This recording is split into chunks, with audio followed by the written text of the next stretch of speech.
Hey, this is Charlie Thompson, and welcome to the second set of lecture slides for the chapter on agriculture. This slide presentation, I just stole Steve Graves' lecture slides for ag and thought I would show them to you. He covers some things that I don't, and I realized that this is going to be like reading somebody else's poem in that I didn't write it, so the timing is going to be weird. I don't really know why he picked some of the pictures he did, but I thought I can at least explain it and give you some more information than just from the book. So hopefully those parts of the chapter will make more sense. And yeah, I forgot a big part, I think, of the lecture slides is it's the job of the instructor to let you, the student, know what's important, right? I mean, when you're getting hit with all this new stuff, like what do I need to know? Do I need to know all of it? Is it all important? Is none of it? I don't know. So yeah, let's dive in and see what's going on. So we've got some definitions, effective ag practices, the taproot of civilization. Yeah, ag happened first. Then we got cities. With cities, we got standing armies and priests and parasites. Yep.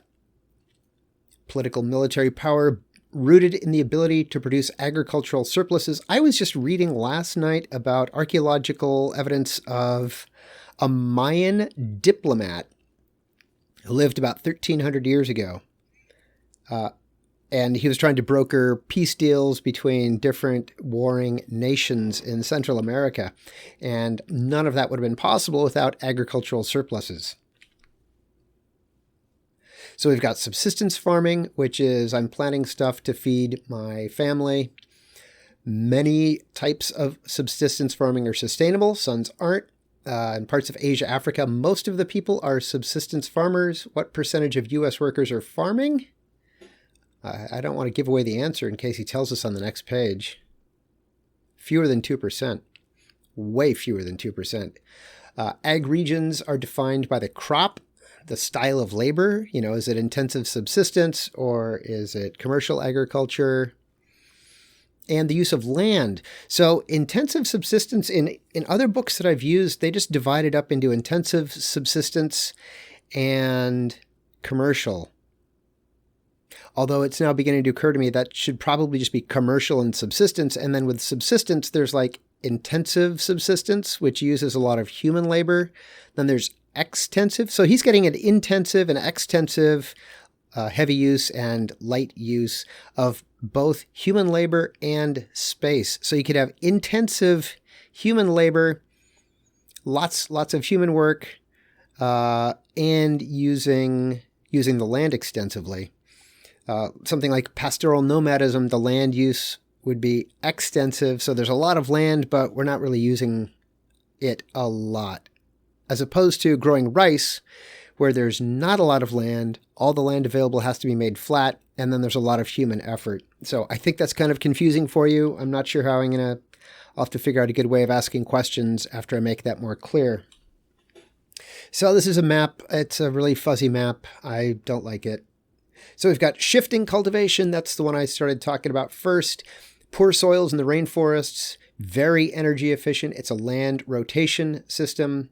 You have fallow periods where you leave the field alone for 5 to 15 years. It's sustainable. It's healthy. Intertillage is growing different crops on the same land. So it's the opposite of monocropping, where you grow 5 square miles of cotton or soybeans or wheat or whatever. Picture of intensive subsistence farming. Looks like they've burned and cut down. Very, very, very typical. Rice farming, mostly in the humid tropics, right? You got to have enough rainfall to keep water in the fields. It'd be very, very, very, very, very difficult to grow rice in places like Arizona because of the amount of water that you would need. So you've got flooded rice fields. It supports a lot of people, but it requires a lot of human input. Often double cropping is getting 2 crops in a single year. Intercropping is growing different things. I'm not sure if he's referring to growing things, because I think when they're growing the rice, it's just the rice.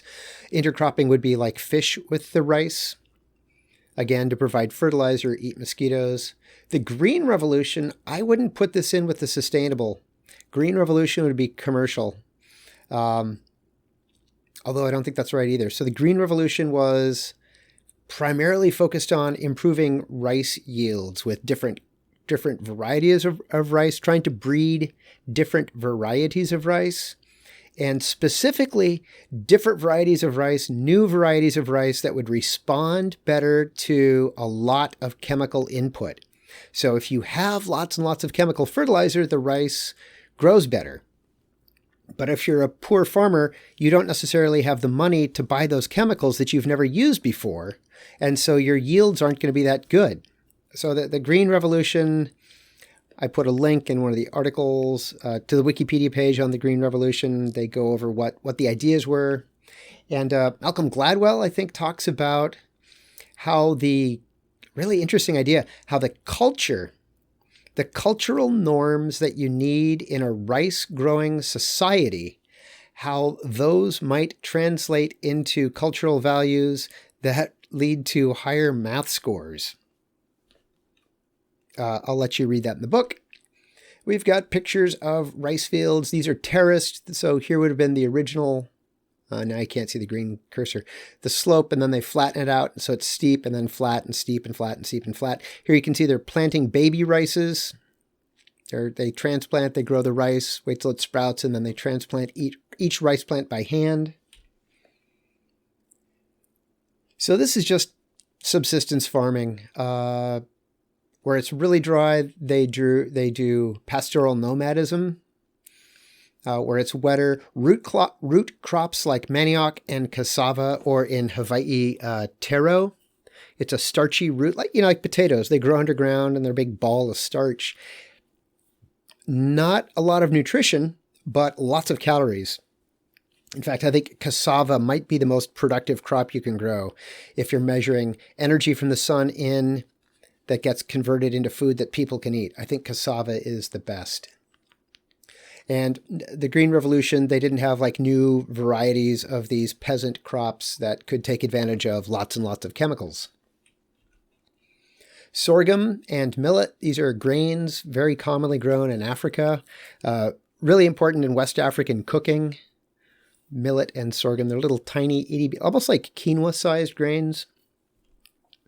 Cassava, or manioc, or yucca. It's a starchy tuber, grows underground. Starchy tuber, it's like a root, except when I say root, I would imagine it's hard like wood. This is hard like potato.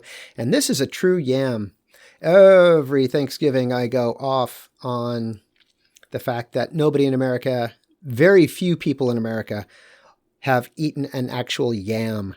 That what you're eating are actually sweet potatoes, and I think I mentioned this in my other video, in the 1920s in America, they developed an oranger, sweeter sweet potato, the garnet sweet potato and the jewel sweet potato. Although even at my grocery store at the Davis Co-op, where they're selling organic food, locally grown, you'd think they'd know better. They refer to them as garnet and jewel yams, but they're not real yams.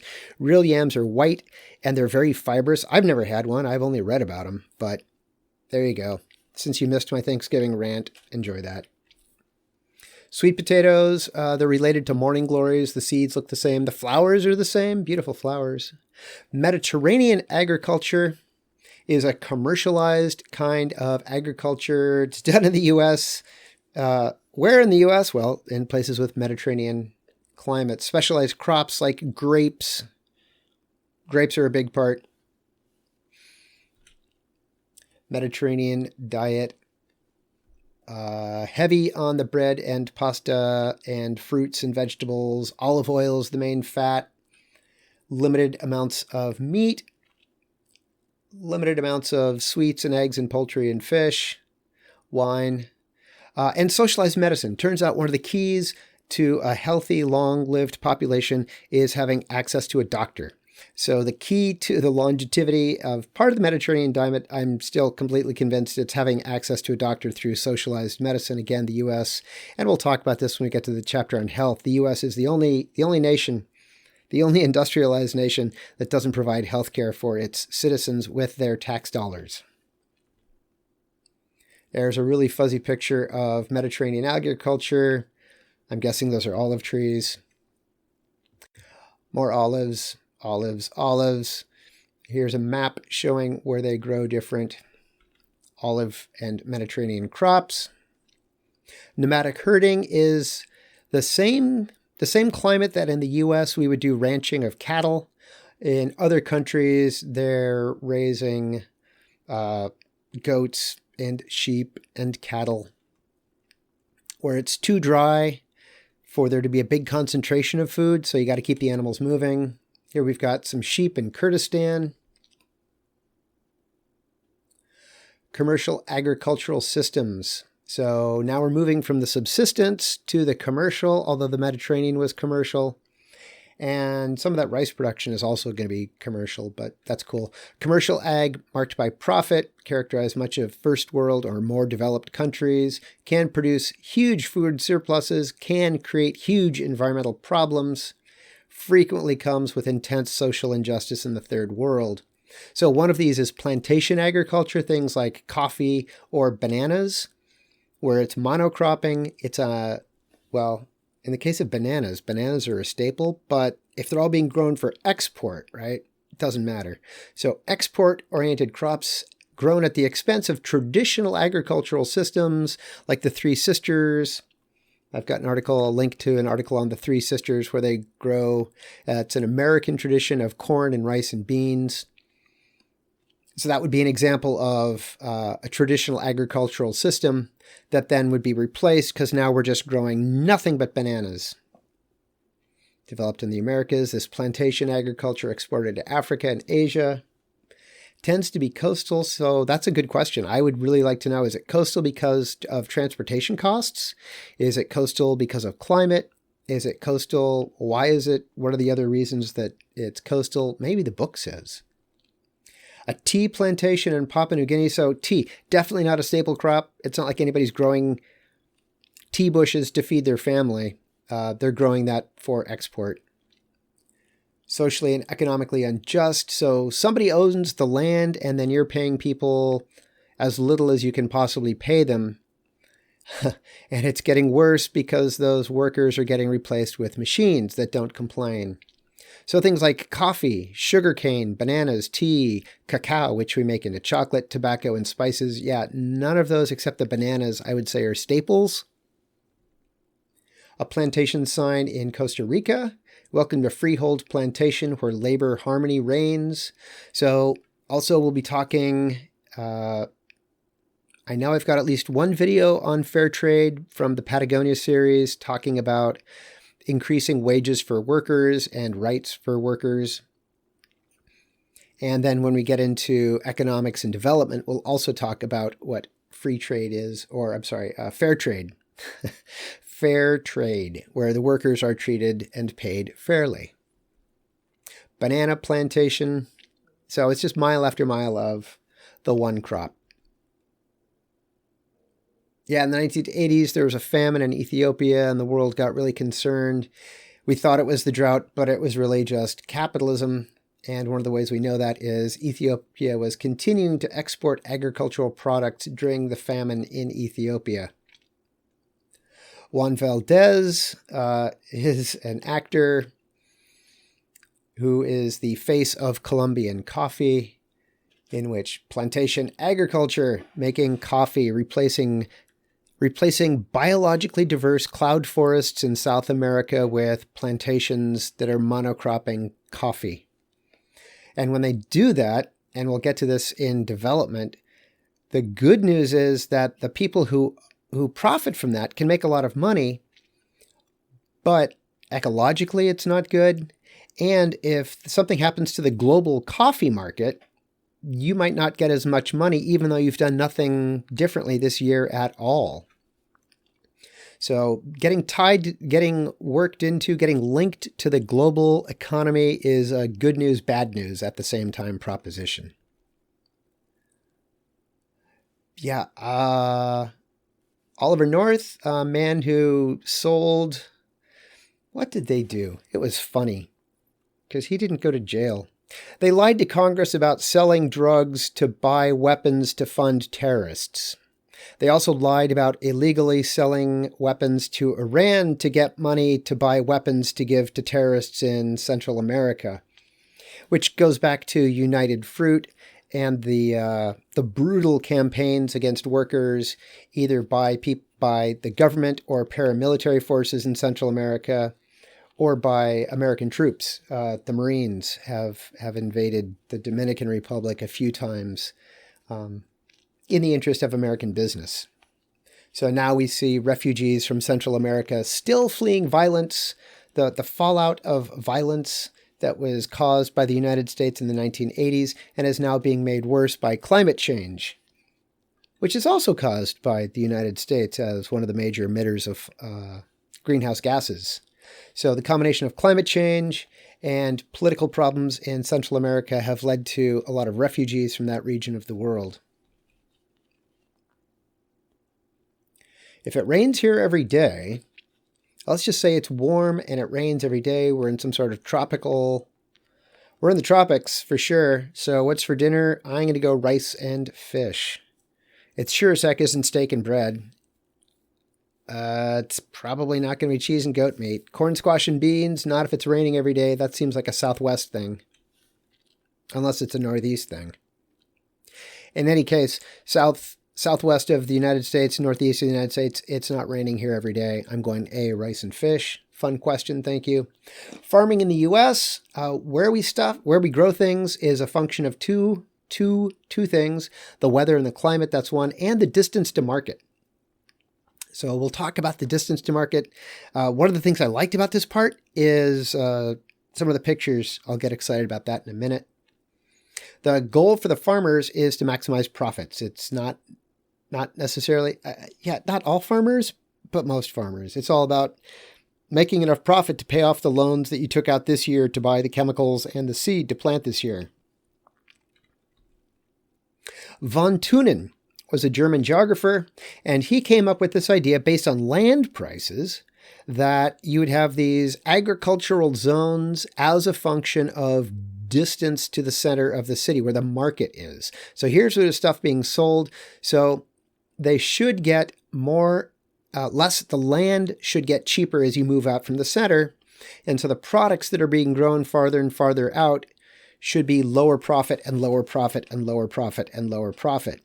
So the central zone, market gardens and feedlots. So feedlots are for cattle. So I'm assuming that the presumption of von Thunen back in the 1800s was that they'd have feedlots this doesn't happen in the U.S. We don't have feedlots with cattle. If you've driven on Highway 5 down south of Fresno, you pass feedlots. And even if you're asleep, the stench of the shit and the piss from the cows is enough to wake most people up. We don't really have those in the central zone of cities. Market gardens would be growing vegetables, so fresh vegetables for sale. Dairying, you got to keep it close because if you have to ship it too far, the milk spoils. So here they're making fluid milk, and then pasturage, livestock fattening, commercial grain farming, ranching, and then non-agricultural. So as you move closer to the city, the land is more expensive. And so things like if you're a dairy farmer, you'd pay more for the land because you got to get close enough to get your milk to market before it spoils. Market gardening, also called truck gardening, where this would be a lot of the farming that's done in YOLO. A lot of the smaller scale agricultural farming in YOLO. Some of it is sold in farmers markets in San Francisco. So market gardening is when they're growing things and then shipping them, but they're not shipping them across the world. You're shipping them to a local market. So specialized for urban markets, dependent on seasonal immigrant labor. Jersey, Michigan, California. Where in California? Well, Central Valley. I'll bet there's a lot of it going on in Southern California as well, but I'm not there, so I don't know. Grand Central Market in, Grand Central Market in Los Angeles. And this sign in Oxnard. Oxnard had incredibly fertile land, really, really thick. So thick, the topsoil. But it's if you're a farmer, it's often more profitable just to sell the land and stop farming and then put houses on it. Sell the land to somebody that's going to put houses on it. That's the best thing to do as a farmer in a lot of places, which is very sad. So I'm assuming this is also someplace in Southern California. We've got a date on it. So here we've got human beings harvesting crops. They're going to get put into boxes and then shipped to the market. This is a railroad car. And this is a map of the harvest of vegetables. Vegetables, acres harvested for sale. And again, you can see California leading the nation, Eastern Washington and Oregon. Also, Southern Florida. That's kind of surprising. I wonder what kind of vegetables they're growing. Oh, but they're growing tomatoes. Yeah, there's an article in the New Yorker a couple of years ago about the tomato industry in Florida and how it's completely ecologically out of whack. They just shouldn't be doing that, but they make money, so they keep doing it. We've got Von Thunens again. Feedlots. I guess this is a refresher that on the Von Thunen model.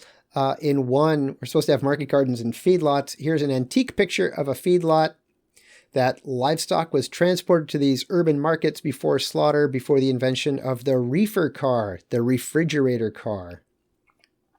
And I thought this was super interesting. Back when I was in graduate school on my master's thesis, I was doing an analysis of population in Santa Cruz County. And I found out that before... And let's just back it up. There you go. Tropicana car. Ta-da! That looks like a stock car. So I'm going to get back to this one, which looks closer to the refrigerated car. And although this one should have like refrigeration units on it to keep whatever's inside cold or frozen.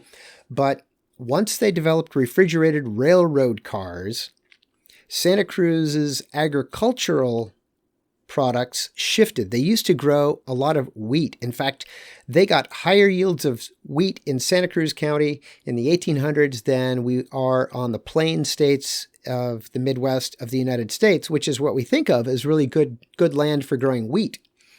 But in Santa Cruz, they were just killing it with wheat. But once they had the refrigerated car, they could grow perishable items and ship them to San Francisco and make way more money off of those things like, berries, fruits, vegetables, as opposed to grain. Grain is grain is cheap. Grain is really, really, really cheap. So once they were able to transport higher value agricultural commodities, they shifted from growing wheat in Santa Cruz to growing fruits and vegetables. More stockyards. I really hope that's Chicago. Commercial dairying, butter, cheese, or milk. California, feedlots. Also near large urban areas, again, because of the transport, although I'm sure that's changed with, reliable refrigeration these days. Chino, California. That's a relatively urban area in Southern California. San Joaquin Valley, this is what I was talking about down by Fresno and Bakersfield, the huge feedlots. Upstate New York, dairying there, dairying in Vermont. Hay farming, super low value. A lot of this is done in Nevada. And in fact, this is really interesting. So in geography, it's all about connections, or rather, a lot of it is about connections. A lot of understanding geography is being able to understand different things and the connections between them. So the hay market in Nevada got a boost as a result of U.S.-China trade policies. So China is making stuff and putting on boats and shipping it to the United States, and we buy it at Target and Walmart. But then you've got empty boats that are sailing back to China. And it turns out it was really economical to put hay grown in Nevada on these ships, these huge container ships that are going back to China, because China has decided, as you know at this point in the semester, China has decided that they like eating meat. So meat consumption in China is increasing. In order to feed the cattle, they're feeding them hay imported from Nevada. And the reason they're able to do all that profitably is because fossil fuels are cheaper than they should be based on what they're doing to the planet. And they had all these empty ships that were going back to China that they were able to take advantage of inexpensive shipping rates. Upstate New York. Commercial grain farming, much of the grain. So we're talking about corn and wheat, and also soy.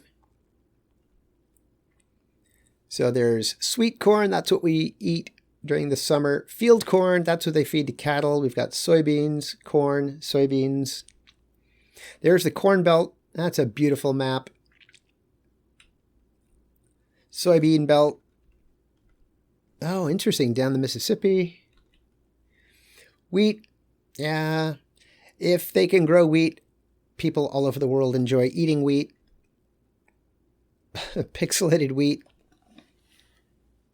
The wheat belt.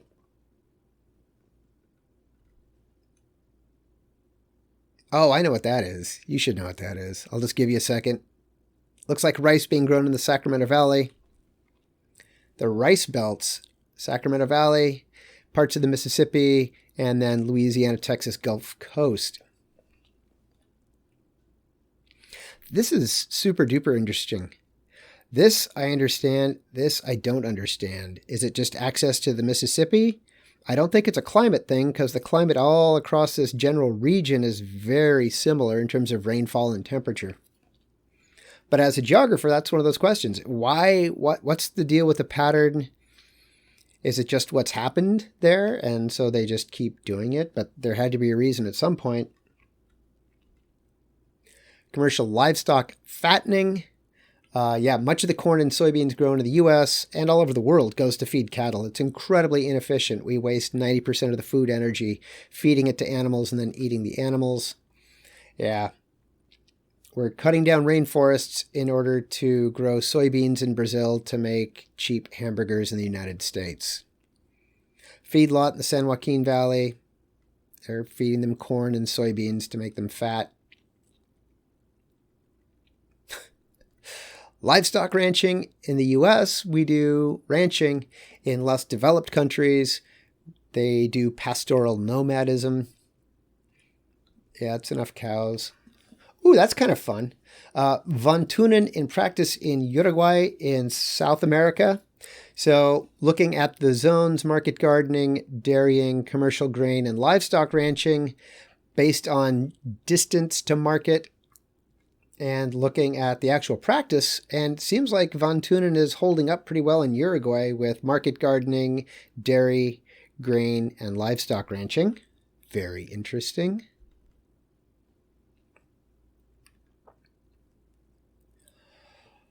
Oh, yep, cultural integration. What we grow and eat is dependent on culture, politics, and economics. Urban agriculture becoming more prevalent. CSAs, there's a bunch of CSAs in Sacramento where you can order subscription food where they, depending on how much you want to pay, they'll like drop a box of food off at your house once a week, or you go someplace and pick up a box of different kinds of food once a week. Oh, yeah. Cadastral and field patterns. I talked about this in chapter 1, talking about the different ways that we survey land. So in the United States, we use the Township and Range system developed by Thomas Jefferson. So we have square fields. In the United Kingdom, they used to use meets and bounds where you have these irregular polygons. And in France, they used the long lot technique that we've seen in Canada and also along the Mississippi River. So all the yellow area was surveyed using in fact, all of California also was surveyed using the Township and Range system. The original 13 colonies weren't. They still have meets and bounds. The French places used the long lot survey, And in California, we also have old Spanish land grants that use the meets and bounds survey, and they show up on the maps every now and then. So the meets and bounds system is characterized by irregular patterns on the land. I keep saying irregular polygons. It wasn't created in a random pattern. It was based on objects on the landscape. Township and Range, it's square. The whole country was divided up into 36 square mile townships. Those 36 square miles were divided up into 36 1 square mile sections. Each section was 640 acres. A quarter of a section was 160 acres, and a quarter section was 40 acres. as in the idea that after the Civil War, the former slaves would be compensated for the theft of everything by giving them 40 acres and a mule. It never happened. So here we've got Township and Range. This looks like meets and bounds, meets and bounds, meets and bounds. Oh, that's a good one. I like, yeah, well, as a geographer, I love airplane pictures. So that's a good example of Township and Range, where if we were in YOLO, I'd be able to figure it out. I'm just going to guess that it's either that's a square mile or all 4 of those is a square mile. Huh. That looks like meets and bounds with irregular boundaries, you know. And your property deed would reflect it, you know. Starting from this stump, go this direction this many feet to the big white rock, and then go this many feet in this direction till you get to the other rock that's shaped like this. Then you go this many feet in this direction till you get to the thing.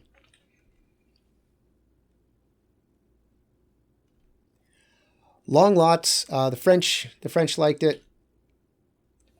So yeah, this is where the lots, instead of, right, let me back up. So the American system starts off with these 1 square mile blocks that end up, that was good. The American system starts off with these 1 square mile blocks of 640 acres. Then this cluster of 4 squares, that could be a quarter section, which would be 160 acres, and then each of these squares would be 40 acres. Looks a little big. I think that this is probably 1 square mile, and these are 160 acre quarter sections. And then as those get divided up, they get divided up into quarter sections, and then quarter sections, and then quarter sections. So as the fields get divided up, they still keep their blocky, either square or rectangle, that you could subdivide and you're back to squares, that you could subdivide and you're back to rectangles. Rectangles and squares. Irregular. Long strips, it's the French system. It's got to be the Mississippi. Beautiful. Long lots in Germany. So the cultural landscape, right? The cultural landscape is the natural landscape as modified by human action, and it creates a distinctive and unique landscape as the result of that. So in this case, the German pattern is for the houses to be clustered close to each other along whatever this central road is, with then forest at the back. So looking at a map or an aerial image, if you could see the houses and the forests and the field strips, you'd be able to say, oh yeah, this is settled by Germans. It's in the United States, but if it has this pattern, it was settled by Germans, and that would be an example of the cultural landscape. Oh yeah, that's Jeffersonian. Oh, that's it. Well, I hope you enjoyed that. Yeah, I enjoyed that. That was some interesting stuff. Von Thunen, kind of one of the more important things. I just wanted to explain everything so that you're not looking at my slides and thinking, God, this has nothing to do with the book. So there you go.